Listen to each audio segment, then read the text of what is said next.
เทศกาลคริสต์มาสก็ผ่านไปแล้ว เทศกาลที่เด็กๆรอคอยมาทั้งปีก็ว่าได้ เป็นเทศกาลที่แบบครอบครัวลูกหลานหรือว่าญาติๆมาร่วมกันมาพอกันรู้สึกว่าเทศกาลนี้จะเป็นเทศกาลที่ทุกคนที่เป็นญาติสนิทหรือว่าเป็นเพื่อนเป็นลูกๆหลานที่ไปทำงานไกลๆหรือว่า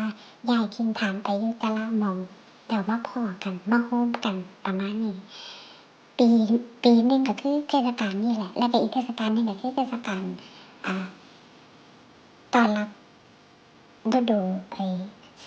หน้าร้อนช่วงซัมเมอร์ที่จะมีกับญาติหรือว่าลูกหลานมาพอกันคริสต์มาสก็เป็นอีกเทศกาลหนึ่งแล้วก็ผ่านไปได้ด้วยดีต่อมาก็เป็นเทศกาลฉลองต้อนรับปีใหม่ก็เป็นอีกหนึ่งเทศกาลในการจับจ่ายหรือว่าเป็นเทศกาลในการจังไรล่ะบอกว่าหัวมวนพูดจาทักทายหรือว่ากินรับประทานอาหารกินข้าวร่วมกันรับประทานอาหารร่วมกันอาหารหรือว่ามันเป็นอาหารของฤดูกาลหรือว่ามันเป็นอาหารของเทศกาลก็ว่าได้เทศกาลคริสต์มาสเป็นเทศกาลที่บอกได้ว่ากินอย่างเดียวเป็นเมนูอาหารที่จังล่ะเป็นเมนูอาหารดั้งเดิมที่ต้องมีเสิร์ฟบนโต๊ะประมาณนี้บนโต๊ะอาหารจะมีเมนูอาหารที่แบบสมัยใหม่คักเข้ากันไปน้ำประมาณนี้เนาะเพราะว่าจะเป็นตามห้างร้านหรือว่าตามโรงแรมหรือว่าตามเขาเอ่ยนี่ล่ะนัดพบปะสังสรรค์ในเทศกาลอาหารประเภทนี้หรือว่าจำพวกนี้แต่ต้องมีเสิร์ฟบนโต๊ะคล้ายๆกันอันนี้คือเมนูอาหารที่เขากินกันในบ้านในครอบครัว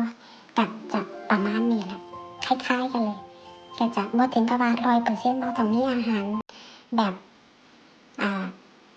ดั้งเดิมตามสมัยตามเทศกาลคริสต์มาสดั้งเดิมที่